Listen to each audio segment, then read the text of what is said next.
만나면 좋은 친구 MBC. 시청자 여러분 안녕하십니까? 21대 대통령 선거를 앞두고 정치권이 근로시간 단축 공약을 꺼내들고 있습니다. 이재명 더불어민주당 후보가 근로시간 단축을 통한 주 4일제 공약을 띄우자 국민의힘은 근로시간 유연화에 방점을 찍은 주 4.5일제를 내놓았습니다. 그렇지만 대기업과 중소기업 간 격차, 노동 생산성 등 여러 난제를 해결해야 한다는 점에서 현실성이 부족하다는 비판이 제기되고 있습니다. 오늘 토크오는 대선 공약으로 떠오른 주 4일제와 주 4.5일제의 실현 가능성을 주제로 토론해 보겠습니다. 먼저 오늘 모신 두 분 패널 소개합니다. 정덕화 대구 경영자 총협회 상무이사 모셨습니다. 어서 오십시오. 네, 안녕하십니까.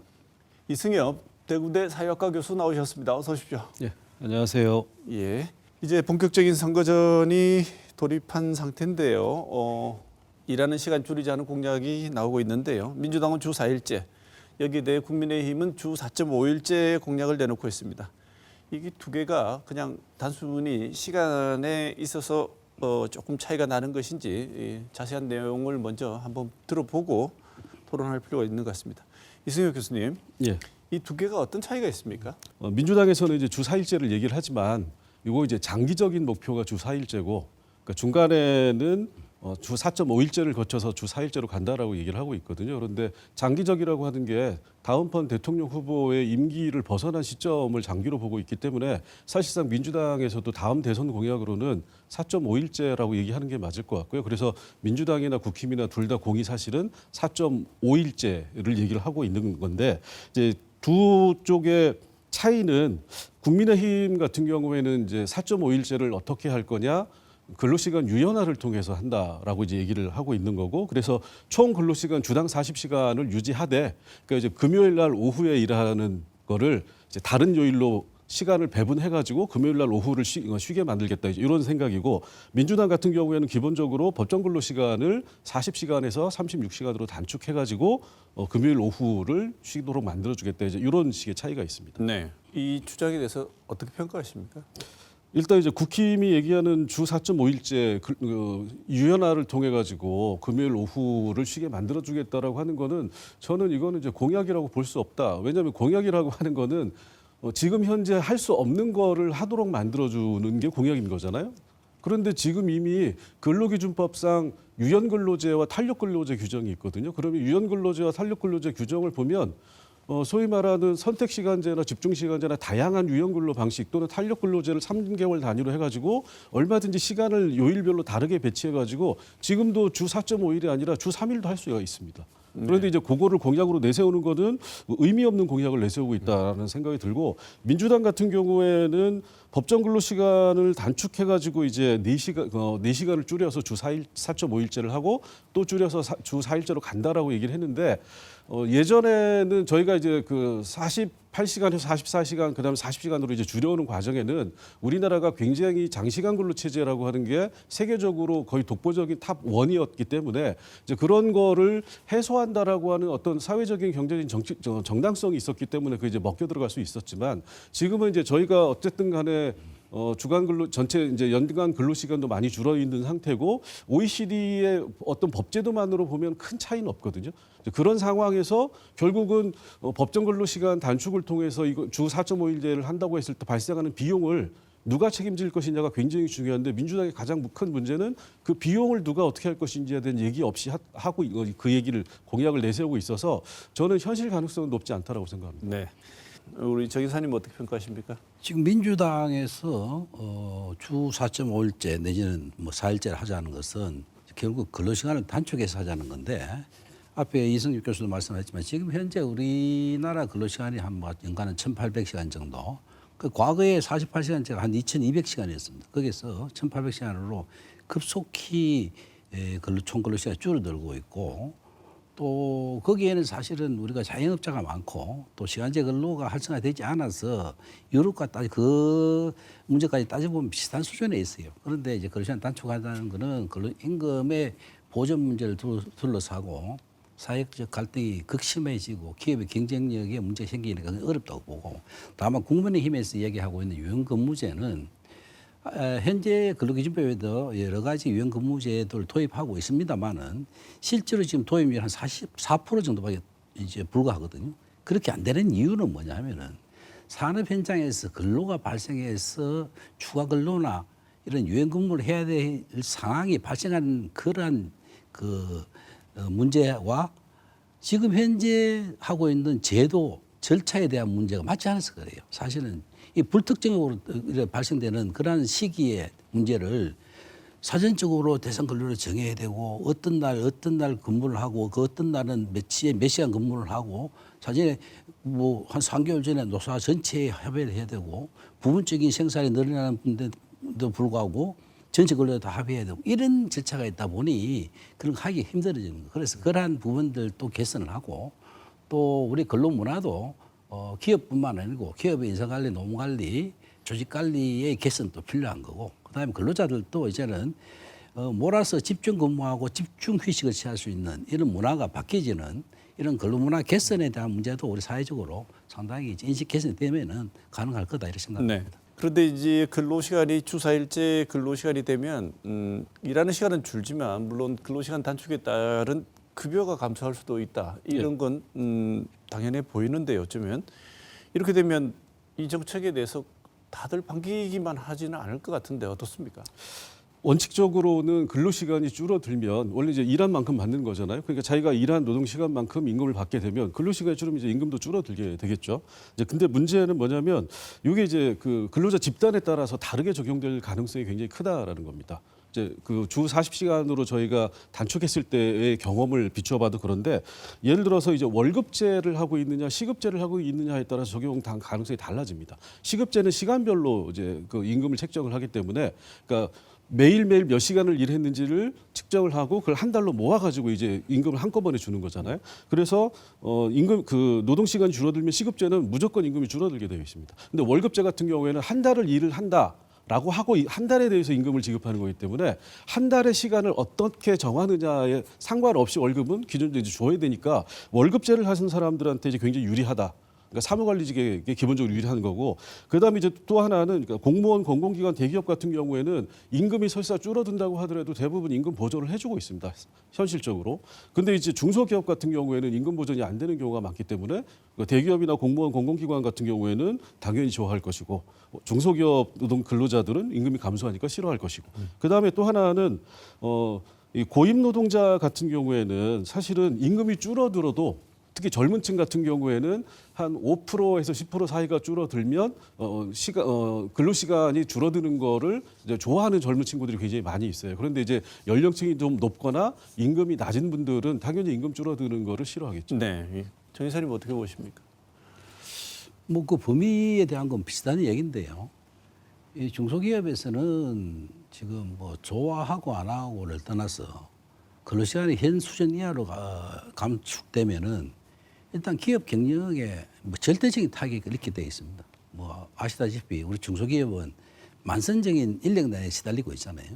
근데 근로시간이 줄어들면 생산량을 보존하기 위해서는 인력을 더 늘려야 되는데 인력을 충원을 못하니 뭐 생산 자체가 안 되는 거죠. 그래서 우리 중소기업 중앙회 조사한 내용 보면은 정말 고육지책으로 사업주들이 반응이 근로시간이 단축되면은 그 어렵게 따난 수중 물량을 포기하겠다라는 게 30%가 넘는 그 응답을 보였습니다. 그럼 고육 주체도 안 된다는 거죠. 그래서 그러한 생산 그런 문제들이 어렵고 당연히 중소기업 근로자들은 임금이 삭감되면은 삭감은 사실은 어불성설에서 감소되면은 현재 수준에서도 중소기업의 임금이 대기업의 50% 60%밖에 안 되는 수준인데 생활 자체가 어려운 이런 상황이 되는 거죠. 네. 지금 우리가 앞에서 봤던 48시간에서 44시간을 줄면서 현재에도 지금 시간은 조금 남아도 옵니다. 그 남는 시간에 소득은 줄어드니 투잡, 서리잡을 뛰는 이런 현상들을 심상하게 보고 있지 않습니까? 그래서 중소기업에서는 임금이 급여가 줄어드는 건 감내하기 굉장히 어려울 거다. 네. 뭐 공기업이나 대기업 또 주로 그런 쪽에 있습니다만은 노조가 소속된 기업들 뭐 이런 쪽에서는 당연히 좋아하겠죠. 좋아하고 아까 말씀하신 대로 임금 보존 요구가 이 노동법제라는 게 법으로 정한 기준으로 가는 것이 아니고 법에서 정한 기준은 최저 기준을 하고 있어서 노동조합을 통한 단체 교섭에서는 그 이상의 걸 넣으려고 하기 때문에 당연히 임금 보존 요구가 올 겁니다. 그럼 사회적으로 굉장히 큰 소모 갈등이 일어날 거다 이렇게 생각합니다. 네.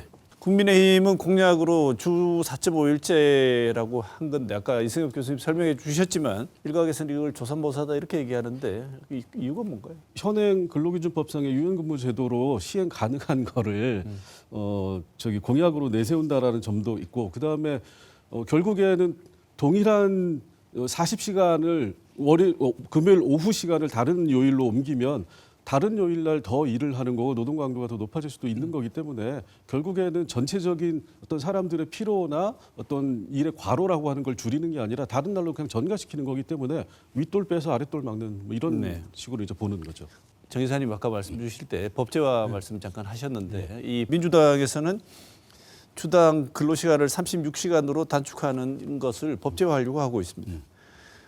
국민의힘은 현행 근로시간 그대로 법정 근로시간 유지하면서 시범사업 중심으로 자율적으로 한번 해보고 나중에 도입해보자 이렇게 얘기를 하는데 법제화는 이르다 이런 입장인 것 같은데요. 이거 어떻게 평가하십니까? 지금 현 우리 수준에서 근로시간을 단축해서 주 4.5일제, 4일제로 가는 것은 우리 그 경제 상황상 거의 뭐 도입 받아들이기 어려운 그런 수준이다. 34개 기업 중에 40시간 하는 기업들이 저 나라가 21개 나라입니다. 거기에 우리가 알고 있는 미국, 일본부터 해서 유럽의 대부분 나라들이 다 포함되어 있고 40시간 초과하는 나라 5개나 남미 쪽에는 초과를 하고 있고 특히 프랑스는 35시간으로 줄였다가 생산성이나 이런 문제 때문에 지금 39시간으로 다시 회귀하고 있는 중이고 그 연장근로 활동 그 수당을 25%로 낮추면서 근로시간 늘리고 있는 거.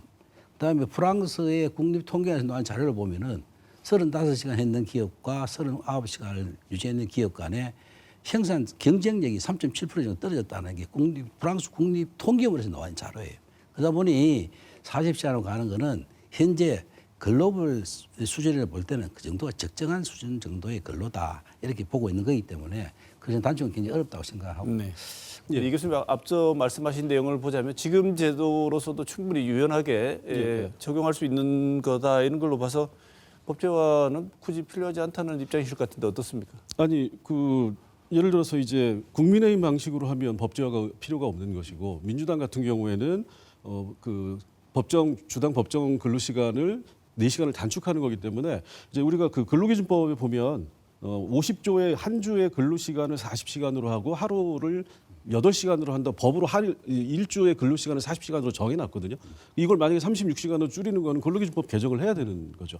그래서 그 국회 같은 경우에는 말씀드린 대로 그러니까 사실은 어떻게 보면은 본인들이 이 근로시간 단축에 관심이 있는 것도 아니고 또 제 생각에는 주 4.5일제에 관심 있는 것도 아닌데 이제 민주당에서 뭔가 파퓰리즘적인 공약을 내세우니까 거기에 맞대응하기 위해서 그냥 부랴부랴 만든 제가 보기에는 그래서 이제 좀 내용 없는 공약인 것이고 민주당 같은 경우에는 사실은 이거를 이제 법정 근로 시간을 단축한다라고 얘기를 안 하고 그러니까 그걸 뒤에 놓고 앞부분에 4.5일제를 먼저 4일제를 내세우는 거잖아요. 저는 이것도 약간 사기성이 있다라고 보는 겁니다. 왜냐하면 쉽게 얘기하면 우리가 예전에 그 문재인 정부 때 그 최저임금 10,000원 인상 공약도 결국 실패했지만 넘어갔잖아요. 그러니까 제 생각에는 민주당에서는 이거를 일단은 사람들 듣기 좋게 주 4일제라고 얘기해놓고 그 다음에 이제 만약에 그 법 개정이 안 되면 법 개정을 반대한 세력을 탓을 하면서 자기들은 이제 넘어가려고 하다 보니까 그러니까 근로기준법을 단축해가지고 법정 근로시간을 단축한다는 걸 앞에 내세우지 않고 우리는 어쨌든 간에 4.5일제, 4일제를 내용적으로만 만들어가면 된다. 그러면 법 개정 실패하면 나중에 국민의힘과 똑같은 유연근로 방식으로 하려고 하겠죠. 네. 그러다 보니까 좀 이런 방식으로 내용 없이 법정 근로시간 단축의 비용 부담을 전혀 안 하는 방식으로 얘기를 하는 거고 단축 비용을 예를 들어서 이제 김동연 경기도 같은 경우는 그 도비로 하고 있어요. 근데 이제 이게 뭐 어떤 문제가 생기냐면 만약에 민주당이 김동연 도지사 같은 방식으로 하면 단축의 비용을 국가가 지원하는 거잖아요. 그럼 저임 근로자의 세금을 받아가지고 고임 근로자의 임금을 보전해 주는 방식이 될 수밖에 없는 좀 말이 안 되는 방식이고 그렇다고 이 단축 비용을 사용자에게 전가하면 이거는 이제 대기업은 그 비용을 부담할 수 있겠지만 중소기업은 그 비용 부담이 안 되는 거죠. 저임 노동자에게 그러면 결국은 어떤 희생을 강요하는 이런 식의 방식밖에 안 되는 거기 때문에 그러니까 내용 없이 대책을 얘기하지 않고 뭔가 이렇게 좀 사기치면서 다음에 다른 분들에게 실패의 책임을 넘기려고 하는 방식으로 공약을 만든 게 아니냐 이런 생각이 듭니다. 네. 이게 왜냐하면 내용이 전혀 없다, 실현 가능성이 거의 없는 내용으로 되어 있다고 하는 것 같은데 왜 그런지 한번 살펴보겠습니다. 먼저 도입 이유에 대해서 한번 짚어봐야 될 것 같은데 이게 왜 우리 사회 난제인가? 주 5일제를 도입할 때와 비교해서 지금 주 4.5일제나 주 4일제를 도입할 만한 이 요구가 있거나 상황이 아니다 이렇게 말씀하시는 것 같습니다. 우리 정 이사님 어떻게 생각하시는지요? 근로시간 단축을 통해서 주 4.5일제, 4일제 가는 거는 굉장히 난감한 상황이다. 어렵다. 한마디로 이렇게 말씀드릴 수 있고 우리 근로 환경이 어떠냐 하면 지금 ILO에서도 일일 8시간, 일주 40시간 기준 근로시간 잡고 있고 아까 그 OECD 국가 말씀드렸는데요. 구체적으로 말씀드리면은 OECD 34개 국가 중에 40시간 미만이 호주 38시간, 벨기에 38시간, 프랑스 35시간 이렇게 되어 있습니다. 주 40시간 하는 나라가 21개 국가인데요. 오스트리아, 캐나다, 뭐 체코 등등 핀란드, 뭐 동서 유럽을 다 합치는 나라들, 그다음에 미국, 일본, 뭐 스페인 뭐 이런 다. 그다음에 주 30 초과하는 나라 5개 남미 국가 정도. 뭐 이런 정도예요. 그런데 우리 수준이 지금 글로벌 근로시간 기준에 거의 뭐 평균적으로 맞다 이렇게 보는 거고 또 산업 사회가 지금 워낙 빠르게 바뀌고 있기 때문에 이러한 그 경쟁체에 또는 근무 환경도 굉장히 많이 바뀌고 있어요. 그래서 국민의힘이 내세우는 것들은 사실은 경영계에서 계속 요구를 했던 내용들입니다.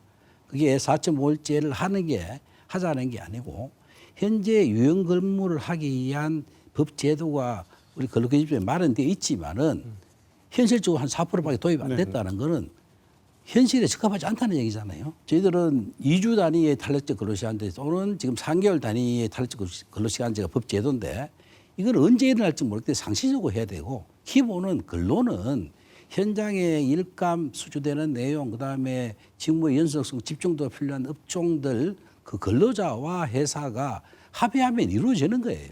그리고 근로총량은 이미 법으로 주 40시간을 정해놨기 때문에 시기에 따라서 일이 좀 더 많아질 수 있고 휴가가 많아질 수도 있는 이런 것들은 자연스럽게 해줘야 되는 거죠. 그걸 행정에서 관습을 하고 법에서 엄격하게 규정해 놓은 거죠. 지금 예를 들어 3개월 전에 한다고 생각해 보면은 그 대상 근로자의 범위를 미리 정해요. 3개월 전에. 그다음에 그 대상 단위 기간을 3개월 할 건지 정해요. 그 단위 기간 특히 단위 기간별 근로 날짜를 정해야 되고 그 근로 날짜마다 몇 시간 할 건지 정해야 됩니다. 3개월 전에 어떻게 정합니까? 갑자기 일어나는 일을. 그러니 이 도입이 안 되는 거죠. 그래서 이런 것들을 저희들이 개선을 해달라고 얘기를 했던 거고 그래서 뭐 기획이나 연구개발 일어나는 업종 그다음에 집중적으로 해야 될 것 갑자기 일감이 수주되는 거 IT 기업이라든지 계절 기업이라든지 이런 쪽에는 유인화가 되어서 현장에 맞게 이루어지는 이런 제도로 개선되는 게 바람직하다 이렇게 생각합니다. 네. 이게 이제 도입이 좀 쉽지 않을 것 같이 보이는 이유는 뭐냐면 저는 이제 근로시간 단축의 필요성 분명히 있다라고 생각을 해요. 그러니까 우리나라가 전체 연간 근로시간이 많이 줄긴 했지만 OECD 평균보다도 약 한 155시간 정도를 훨씬 더 많이 일하고 있습니다. 평균보다 더 많이 일하는 거기 때문에 최소한 이제 우리가 OECD 평균을 기준으로 삼는다면 한 150시간 정도는 줄일 필요가 있다. 그런데 이제 문제는 뭐냐면 아까 이제 우리 말씀하셨지만 법적으로 주 40시간 미만을 법제화시켜 놓은 나라는 몇 나라 안 되고 대표적인 게 프랑스가 2000년도에 이제 주 35시간을 했고 그다음에 독일 같은 경우에는 83년도에 그 노동자와 그 사용자가 이제 그 소위 말하는 노사 갈등을 통해 가지고 파업을 통해서 주 35시간제가 이제 도입이 됐었거든요. 법적으로는 독일은 이제 주당 48시간까지 가능합니다. 대부분의 국가가 OECD 국가 같은 경우에는 주 40시간을 기준으로 하고 있는 게 사실입니다. 그러면 똑같이 법정 주당 근로시간 기준을 40시간으로 하고 있는데 왜 우리나라는 OECD 평균보다 150시간을 더 일을 해야 되느냐 문제가 나오는 거죠. 그러니까 제도가 비슷한데 왜 우리나라는 더 일을 하느냐?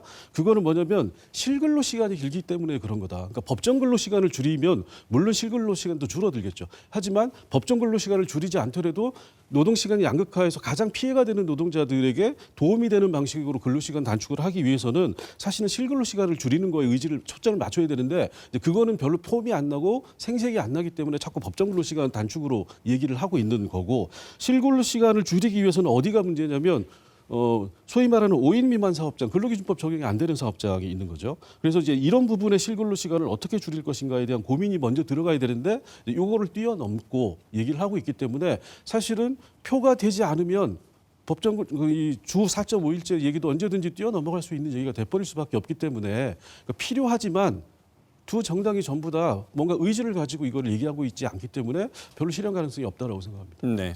이게 말씀하신 내용 중에 보면 인력 운용이나 아까 정 기자님 말씀하셨습니다만 오히려 노동 생산성 측면에서 굉장히 안 좋다 이렇게 지적을 하셨습니다. 이게 왜 그렇습니까? 뭐 잘 아시겠지만 지금 반도체 특별산업법에서 삼성전자를 비롯한 반도체 산업이 지금 뭐 TSMC나 이런 데 지금 뒤지고 있다. 이런 것 중에 한 개가 연구개발 인력이나 기획 업무, 연속 업무에 있어서 근로시간 제도의 한계에 걸려서 연속 업무를 집중 근무를 하지 못한다는. 그래서 이번에 그 부분에 대해서 뭐 5조 이상, 5조 5조는 뭐 5조 5천억을 지원한다 하는 그것도 좋지만 그보다는 근무 형태를 풀어달라고 지금 목을 메고 지금 이야기를 하고 있는 거잖아요. 그게 바로 이 생산은 자기 기업만이 이루어질 수가 없습니다. 원청과 하청, 그다음에 그 두고 있는 물류나 이게까지 모든 시스템 속에 있기 때문에 내 기업만의 스케줄을 미리 가져갈 수가 없어요. 생산의 주체인 노사가 총 근로 시간을 제한해 놨으면 그 범위 안에서 자율적으로 하는 게 굉장히 효율적이다. 우리나라 경쟁력에도 좋고 근로자도 아까 말씀드린 대로 꼭 뭐 정해놨는데 여름에 터져 나가도록 휴가를 갈 필요가 없는 거 아닙니까? 지금 MZ시대는 그걸 일부 분산해서 하고 있고 그건 공기업, 대기업 이런 쪽에 하고 있지 않습니까? 중소기업도 뭐 한 달짜리 휴가 갈 수 있는 겁니다. 그리고 계절적 사업 같은 경우에 더더군다나 뭐 계절적 사업 같은 경우 현재는 할 수 없이 근로시간 제도를 하다 보니 일이 없을 때도 출근을 시켜야 되고 화수무 청소하고 뭐 이런 일들을 한단 말이에요. 그건 좀 효율적으로 할 필요가 개선할 필요가 있다 이렇게 생각합니다. 네. 그럼 지금부터는 몇 가지 어떤 방식으로 이것들이 실질적으로 노동자들을 위한 방식의 정책이 될 수 있는지 고민을 한번 해보겠습니다. 재계에서는 벌써 강한 반발이 있습니다. 그래서 기업들의 현실을 고려해서 단계적으로 적용이 되도록 해줘야 한다 이런 얘기들이 주를 이루고 있는 것 같은데 지금 말씀하신 내용에 추가해서 아까 말씀 주셨습니다만 어떤 방식으로 고려 혹은 보완이 된다고 보십니까? 그 현행 법제도에서 지금 규정하고 있는 유연근무제, 대표적인 게 선택적 근로제, 뭐 제한적 근로제, 그다음에 재택근무를 할 수 있는 이런 거. 그 외에 이제 문화적으로 시차 출근제라든지 코타임, 그다음에 자기 근무 시간을 자기가 결정하는 제도 뭐 여러 가지가 있습니다. 이런 것들이 잘 대지하고 있는 것은 아까 말한 도입하는 데에 절차적인 문제가 굉장히 걸리기 때문에 그 문제를 풀고 나면은 기업 자체에서도 이러한 유연한 근무 제도를 많이 만들 겁니다. 많이 만들어서 노사가 생산성 올라가고 근로자는 휴식을 집중적으로 특히 이제 워라밸이 가능할 정도의 이런 수준의 문화가 생길 수가 있고 기업에서도 그에 대한 인사노무 조직 관리를 해야 될 거고 그에 따라서 정부가 그러한 문화 형성과 제도 지원에 대한 것들을 미리 선도를 해서 만들어줘야 되겠죠. 이런 것들이 우리 사회에서 근로시간 단축해서 또는 임금을 보전해달라 이런 불필요한 갈등을 갈 것이 아니고 서로가 윈윈되는 부분에 대한 건 정부는 정부대로 법제도 미비한 부분들은 현행 법제도 절차적인 이런 것들을 얼마든지 개선할 수가 있는 것이고 이 교수님 보시기에는 현실적인 문제들을 고려한다면 어떤 개선 방안, 실시 방안이 있을까요? 우선 기본적으로 근로시간 단축의 문제는 당연히 법정 근로시간 단축으로 귀결될 수밖에 없습니다. 그렇지 않으면 큰 의미가 없기 때문에 그러면 이제 법정 근로시간 단축을 하기 위해서는 이제 사회적 합의가 모아져야 되는데 그 사회적 합의의 기본적인 주체는 노동자와 사용자입니다. 근로자와 사용자인 것이고 그렇다면 국가가 모든 문제에 대해서 나서가지고 자기가 주도적으로 뭔가를 하는 것보다는 당사자들이 근로시간 문제를 어떤 합의를 통해서 도달할 수 있도록 그 자리를 만들어주는 역할이 필요하다라고 생각이 들고 그래서 다만 이거는 개별 기업 단위로 하게 되면 계속 문제 노동시간 양극화가 심해지는 거잖아요.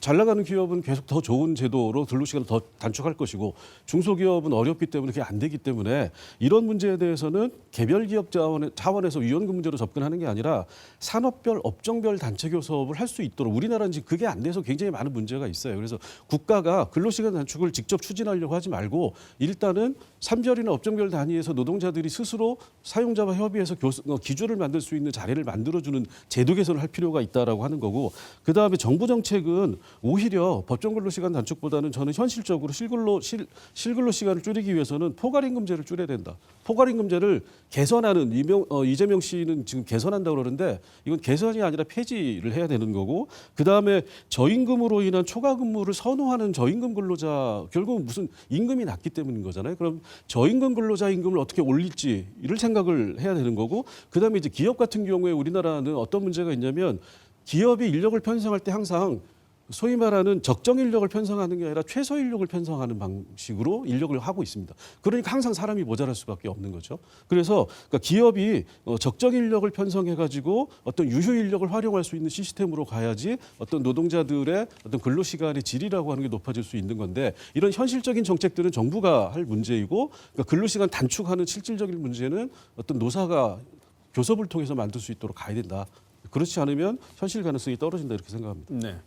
혹시 기업에서 지금 그 포괄임금제 그대로 가지고 있다는 거는 그냥 관리하기 편해서 하는 것뿐이고 그 법적 효력은 아무것도 없습니다. 사실은 뭐 정해놓 연장 근로 시간 수를 정해놓든 안 놓든 간에 실질적으로 이런 근로 시간에 대해서 다시 계산하는 거기 때문에 편의상 그렇게 됐다는 거 말씀드리고 지금 우리나라 지금 노동 생산성을 보면은 참 기도 안 찹니다. 우리나라 지금 한 44.4달러인데요. 일본이 49.1달러. 영국이 60.1달러, 프랑스가 65.8달러, 독일이 68.1달러, 미국이 77.9달러, OECD 평균이 56.5달러입니다. 그럼 우리가 지금 OECD 국가의 경쟁력을 가지고 있고 그만한 규모가 되었지 않습니까? 그런데 근로시간은 거의 뭐 다 따라왔는데 이 노동 생산성, 시간당 생산성이 이래 아직까지 떨어진다는 거는 우리의 경쟁력을 갖추기가 도저히 불가능하다. 그래서 이거는 뭐냐. 48시간에서 40시간까지 올 때까지도 고쳐지지 않는 노동 환경의 문화예요. 과거에 근무를 많이 할 때에 느슨하게 했던 그 너무 노동의 집중도가 지금 쭉 떨어지고 있는 집중도도 같이 올라가고 근로시간 주 4.5일째 같이 논의돼야 된다는 말씀드리고 그리고 산별교섭 말씀하셨는데 우리나라에서 산별교섭 하기는 굉장히 어려워요. 독일과 같이 금속 산별같이 그 전체가 다 돌아있으면 괜찮아요. 우리는 지금 산별의 그 대상 범위를 누가 정하냐면은 노동조합에서 마음대로 정해요. 전혀 관계없는 업종이 섞여서 지금 산별이라고 뭉쳐져 나옵니다. 그러니 그 안에 그렇게 무수히 많은 기업 규모도 핀차도 엄청나게 크지만은 그보다도 지금 기업 업종이 산별이 자꾸 줄이다 보니까 산별을 큰 산별을 하나 해놓고 그 안에 직종 간 전혀 관계없는 직종이 막 섞여 있어요. 그러다 보니 그런데 어떻게 효율적인 기준을 정해서 할 수 있겠습니다. 그래서 네. 아직까지는 산별 교섭하는 이 부분에 대한 거는 상당히 좀 어려운 이야기다 했습니다. 네. 현장에서는 지금도 사실 작동하지 않는 유명무실하게 보이는 제도다 이렇게 말씀하신 것 같은데 그다음에 산별노조 얘기도 있고 네. 예, 발론기 드릴게요. 예, 뭐 일일이 다 말씀드리기엔 시간이 없으니까 첫 번째로 이제 포괄임금제 같은 경우에는 지금도 이게 관행 제도가 아니라 관행으로 하는 건 맞습니다. 근데 이제 관행 자체를 폐지해야 된다라고 좀 얘기를 하는 이유는 지금도 이제 사무관리 IT 쪽에서는 이 포괄임금제가 굉장히 문제가 되고 있고 실제로 이제 그 관련해서 여러 가지 그 관련 단체들의 주장들이 있기 때문에 그러니까 이건 여전히 그 진행 중인 문제이다라고 말씀을 드리고 싶고 그다음에 또 하나 생산진 같은 경우에 이제 제가 여기 현장에 대구 지역 다녀와 보면 조금 규모 있는 사업장 같은 경우에 이제 고정 OT라는 제도가 있어요. 고정 OT라고 하는 거는 OT 그러니까 오버타임을 연장 근로를 미리 고정시켜 놓고 무조건 하는 겁니다. 하루에 2시간씩.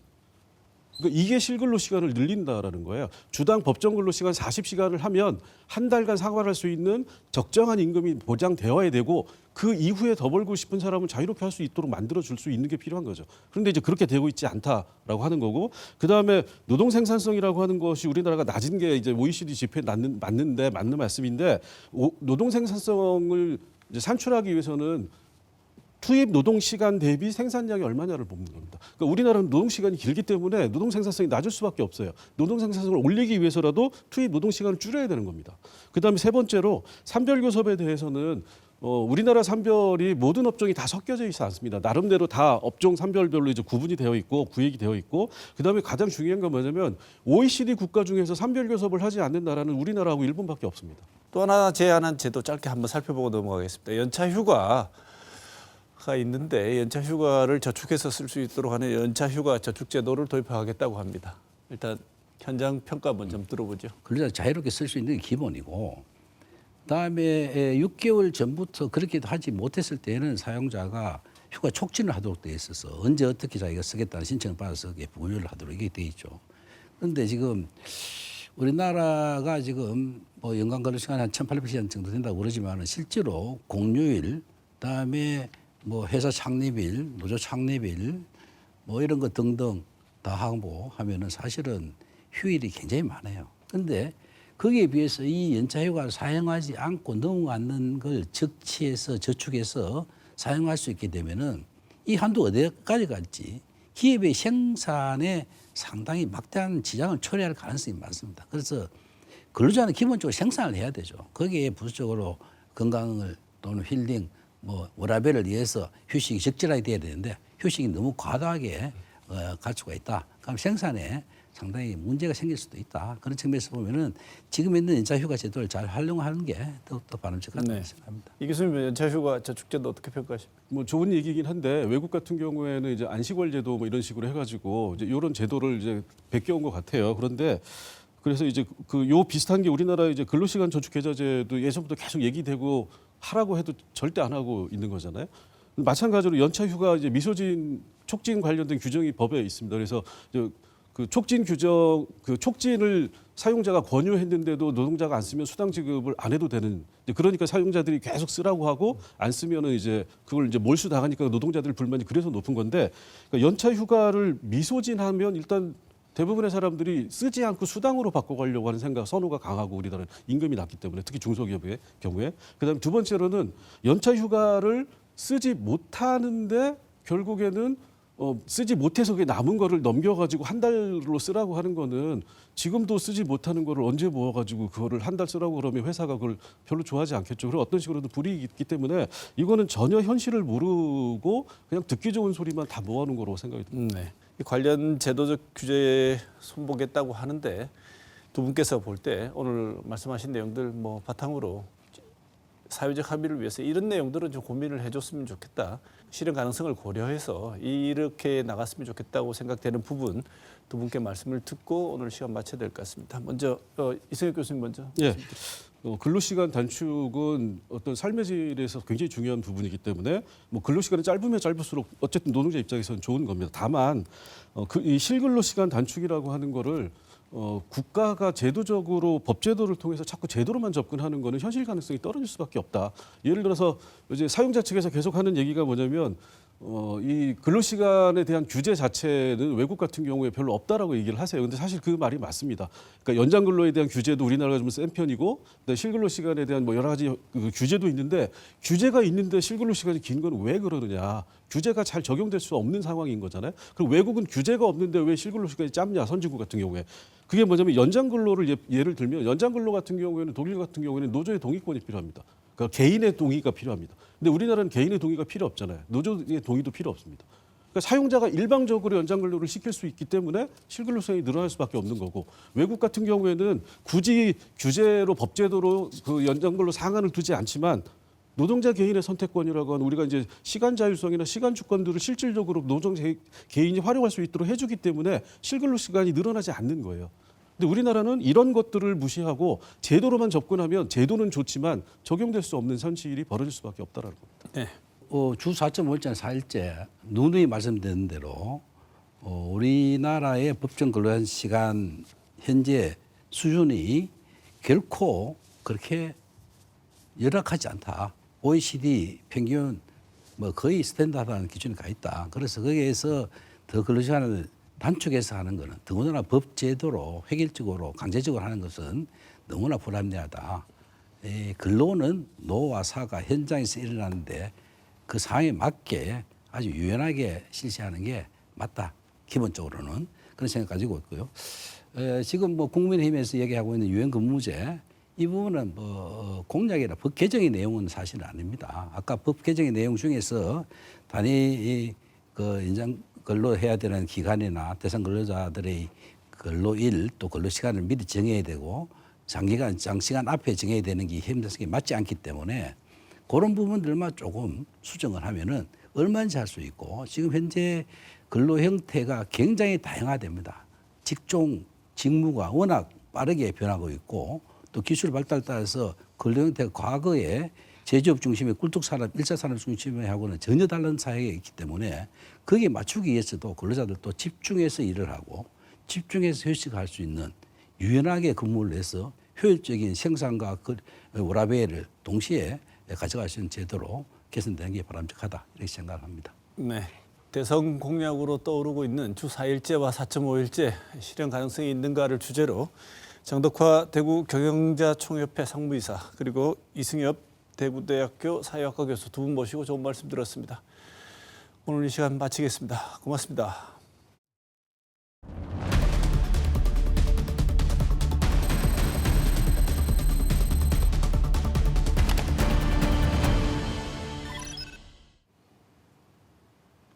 지난 한 주의 중요 뉴스를 짚어보는 시간 뉴스온입니다. 오늘도 보도국 김은혜 기자 나와 있습니다. 어서 오십시오. 안녕하십니까. 네, 지난주에도 여러 소식이 있을 텐데 네. 전해주시죠. 정치 뉴스 정말 많은데 저희는 지역에 집중하도록 하겠습니다. 네. 국민의힘 대선 후보 되기에 실패한 홍준표 전 대구시장이 정계 은퇴를 선언했습니다. 여러 이슈가 있었지만요. 대구 시민 입장에서는 이 뉴스가 좀 여러 각도로 와닿을 것 같습니다. 네, 그래도 우리 지역 시장을 했기 때문에 홍 전 시장이 대선 후보가 됐으면 하고 바랬던 분들도 많겠지만 네. 반대로 중도 사퇴했다는 것, 우리 지역에 부담으로 남겨졌다는 것에 대한 비판도 만만치 않았기 때문이 아니겠습니까? 예, 정계 은퇴를 얘기를 하면서요. 홍준표 전 시장이 서울 시민으로 살겠다고 했는데요. 이 말에는 지지했든 지지하지 않았더니 대구 시민들에 대한 배려가 있는가 이런 생각이 들었습니다. 이건 좀 감정적일 수 있다 싶긴 하더라도요. 홍 전 시장의 중도 사퇴는 뭐 비판을 많이 받을 수밖에 없었습니다. 민선 8기 취임과 동시에 바꾸고 또 한 일이 많았고 그중에는 정말 홍 전 시장의 스타일대로 추진하고 힘실었던 정책들이 많기 때문인데요. 여러 번 언급됐습니다만 한 가지를 살펴보면 맑은 물 하이웨이 사업이 있습니다. 대구 취수원을 구미 해평정수장이 아닌 안동댐으로 옮기는 안이었는데요. 안동댐 물이 과연 식수로 안전한가부터 관로를 건설하는 데 드는 비용은 괜찮나 이런 데 대한 우려가 쏟아졌지만요. 홍 전 시장이 정말 강하게 추진을 했죠. 이 사업은 특히 정부 협의 그리고 지원이 중요한데 이 사업 또한 사실상 표류 상태입니다. 대구 시민들이 먹는 물에 상당히 예민하잖아요. 그런데 대구시, 구미시가 다 협의했던 사안이 중단됐고 그리고 이 사업도 표류가 되면서 우리 식수원, 안전한 식수원 확보하는 시기는 더 미뤄질 수밖에 없는 상황이 됐고 여전히 과제로 남아 있습니다. 네, 이제 동상만 남았다 이런 말도 있습니다. 네. 홍 전 시장이 일방적으로 추진한 것 중에 하나가 또 이 박정희 대통령 기념 사업입니다. 물론 이 보수의 심장이라고 하는 대구에서 박 전 대통령 기념하는 사업을 반기는 분들도 많았습니다. 그렇지만 반대하는 목소리 분명히 있었고요. 또 굳이 동상을 세우면서 기념을 해야 되냐, 그 돈을 좀 다른 방식으로 쓰면 안 되냐 이런 다른 견해가 있었을 수도 있는데 이런 것들을 듣는 절차를 홍 시장은 거치지 않았습니다. 부족했다는 것 자체가 문제였죠. 네.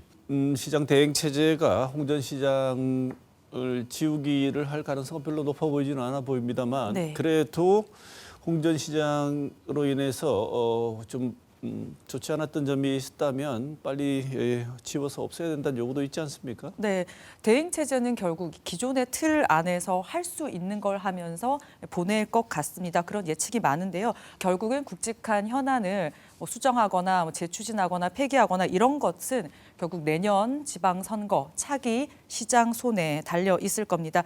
그런데 이 박정희 전 대통령 기념 사업은요, 일단 재논의가 될 전망입니다. 대구시 의회가 시민단체가 낸 박정희 대통령 기념 사업에 관한 조례 폐지 청구를 수리했습니다. 박정희 우상화 반대 범시민운동본부는요, 지난 1월까지 서명운동을 했습니다. 시민 서명운동을 했고 14,700여 명이 서명을 했습니다. 물론 이 대구시 의회가 이 청구를 수용한 게 조례를 폐지한다고 볼 수는 없습니다. 일단은 청구 요건을 충족했기 때문에 시의회가 수리를 한 거고요. 이 수리된 청구는 30일 이내에 의장 명의로 폐지안이 발의가 돼야 되고요. 1년 이내에 상임위인 기획행정위원회와 그리고 본회의 의결을 거쳐야 합니다. 1년 내에 심의가 만약에 되지 않으면 한 차례 기간을 더 연장할 수 있습니다. 네, 지금 말씀하신 내용은 시의회가 어떤 의지를 가지느냐의 문제고 네. 대구시의 의지에 따라 또 바뀔 수 있는 내용도 있지 않습니까? 네, 대구시는 홍 시장 재임 기간 동안 언론이나 시민단체를 대상으로 여러 건의 고발을 했습니다. 무고죄와 명예훼손 등으로 7건이 있는데요. 이 중에 5건은 수사기관에서 종결 처리가 됐고요. 나머지 2건이 아직 결론이 나지 않았습니다. 대구 경북 신공항 관련해서 저희 대구문화방송이 방송한 내용을 대상으로 대구 문화방송 관계자들을 명예훼손으로 고발한 건, 그리고 대구로 사업과 관련해서 무고죄 맞고발이 있는데요. 2건 다 지금 대검에서 수사가 진행 중에 있습니다. 그리고 이 퀴어 문화 축제와 관련을 해서 주최 측이 낸 손해배상 소송 같은 경우에요. 홍 시장을 빼고 대구시가 손해배상을 하라, 이런 판결에 대해서 주최 측 그리고 대구시도 다 불복해서 지금 대법원에서 결론을 기다리고 있습니다.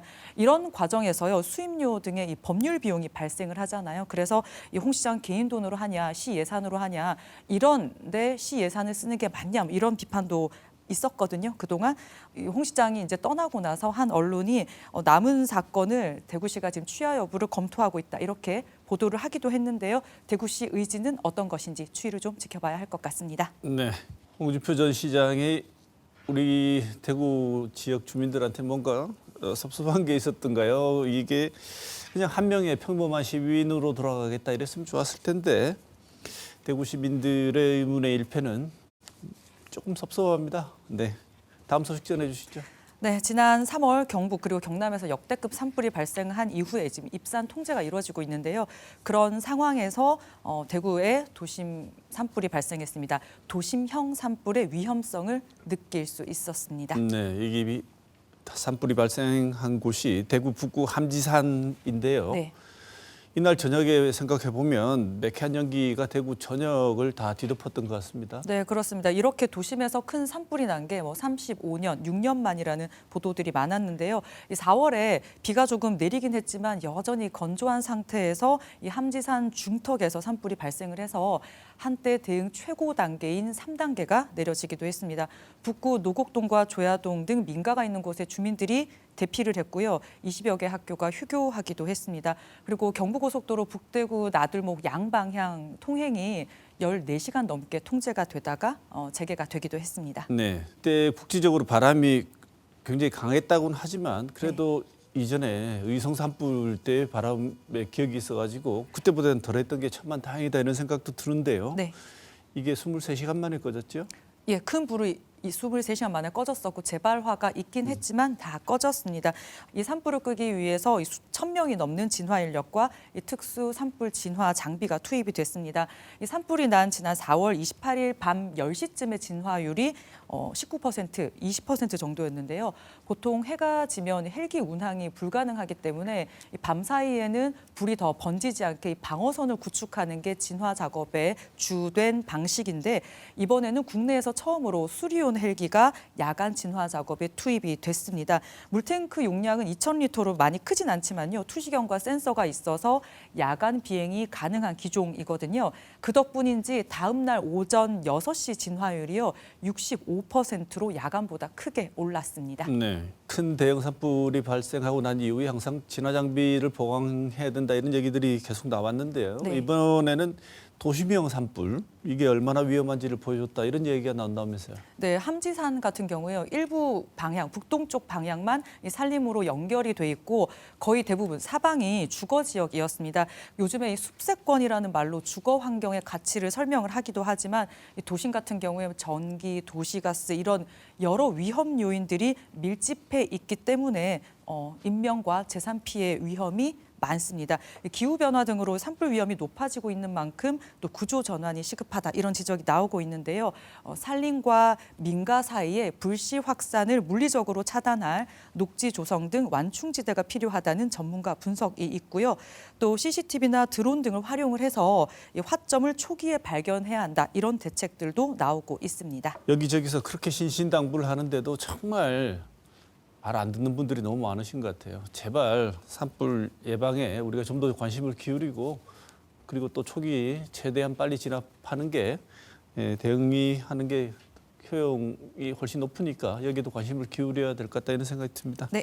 마지막 소식 전해주시죠. 네, 국내에서 가입자가 가장 많은 이동통신사 SK텔레콤에서 이 가입자 정보 유출 사건이 발생을 했습니다. 많은 분들이 내 전화도 복제가 될 수 있는 거 아닌가 불안하신 분들이 많으십니다. 네, 이 불안 엄청난데요. 유심 정보가 다 빠져나갔다는 건데 네.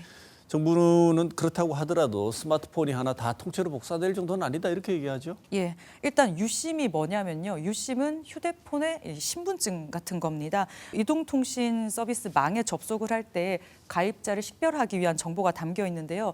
과학기술정보통신부가 1차 조사 결과를 발표를 했는데 이 결과에 따르면 가입자 전화번호와 가입자 식별번호 그리고 유심 인증키, 유심 카드 1년 번호 등 복제에 활용될 수 있는 유심 정보 4종류하고 SK가 관리하고 있는 정보 21종이 유출이 됐습니다. 다만 유심을 복제해서 휴대폰을 하나 더 만드는 건 어려울 거다 이렇게 1차 조사에서 말을 했는데요. 왜냐하면 통신사 네트워크에 접속을 하고 인증할 때 사용하는 정보인 단말기 고유 식별번호라는 게 있어요. 이 정보는 유출되지 않았다라고 설명을 했습니다. 이 단말기 고유 식별번호가 없으면 복제폰을 만드는 게 불가능하고 또 유심에는요. 공인인증서라던가 이런 개인정보가 담겨 있지는 않기 때문입니다. 하지만 요즘에 내 개인정보가 어디에도 유출되지 않았다고 생각하시는 분들 없으시잖아요. 거의 공공재처럼 떠돈다 이런 말을 하고 있는데 이 유심 정보와 이 다른 내 개인 정보가 결합을 해서 다른 범죄에 이용되지 않을까 이런 불안이 클 수밖에 없습니다. 핸드폰으로 요즘 뭘 하다 보면은 그 통신사 개인 인증을 받기도 하잖아요. 이런 우려 때문에 일부 금융기관에서는 SK텔레콤의 개인 인증을 중단을 하기도 했습니다. 예. 이 일 벌어지고 난 뒤에 난리 법석이 났죠. 네. SK텔레콤이 유심 교체 진행하는데 원하는 만큼 물량이 미치지도 않고 그렇긴 하지만 교체하고 있고 유심 보호 서비스 가입하라고 하는데 이렇게 하면 안전합니까? 네, 가장 안전한 건 유심 교체라고 합니다. 그런데 지금 SK는 교체를 해주겠다고 하지만 재고가 부족한 상황이기 때문에 예약을 하는 방식을 받고 있습니다. 그리고 유심 보호 가입 서비스가 있는데요. 이게 지금 SK가 무료로 받아주고 있어요. 초반에는 너무 사람들이 많이 몰려서 사실 그 앱에 수십만 명이 대기를 하고 대기 시간이 수십 시간이 뜨는 충격이 벌어지기도 했습니다. 이 일은 벌어졌습니다. 일은 네. 벌어졌으니까 수습을 해야 되는데 이 수습해야 되는 SK의 대처에 대해서 정말 많은 비판이 있는 것 같아요. 여기는 정부에 대한 비판도 빠지지 않는 것 같습니다. 네, 해킹을 당한 거는 홈 가입자 서버라고 불리는 HS라고 하는데요. 핵심 정보를 저장하는 서버인데 암호화가 돼 있지 않다고 합니다. 일단 이런 문제가 요즘 좀 지적이 되고 있고요. 이 해킹을 당한 게 최초로 이상을 감지한 게 4월 18일이라고 합니다. 그런데 SK가 한국인터넷진흥원에 신고한 게 4월 20일입니다. 규정대로는 24시간 안에 해야 한다고 하는데 이것도 늦었습니다. 그리고 외부로 알려지기 시작한 게 4월 22일 이후인데요.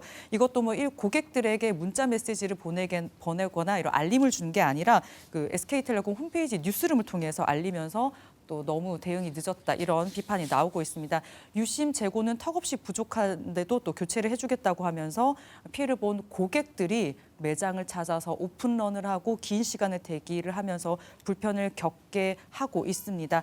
또 아예 이동통신사를 바꿔야겠다 이렇게 마음먹는 소비자들도 계신데요. 위약금에 대해서도 좀 미적지근한 태도를 보이면서 국회에서 문매를 맞기도 했습니다. 그리고 정부 관계자는 이 사태로 SK텔레콤이 또 피해를 본다라는 뉘앙스로 말을 하기도 해서 많은 비판을 받았습니다. 지금 이것과 관련해서 관련 뉴스들이 정말 매일 새롭게 쏟아지고 있는데요. 그럼에도 불구하고 가장 중요한 건 이 수습이 먼저 그리고 정확한 원인과 피해 사실을 밝히는 걸 겁니다. 국민 절반이 이미 피해자가 된 사건이거든요.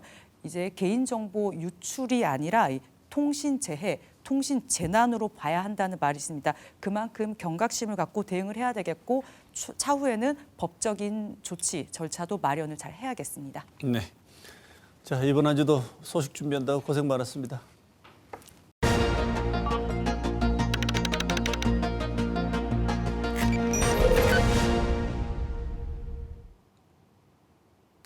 정대철 대한민국 헌정회장이 한덕수 대통령 권한대행의 대선 출마에 대해 국민이 불러낸 것이라고 주장했습니다. 그런데 최근 한 여론조사에서 한 권한대행 출마가 적절한지를 물은 결과 대통령 권한대행 역할에 충실해야 한다며 출마에 반대하는 의견은 70%로 출마 찬성 23%보다 3배가량 더 많았습니다.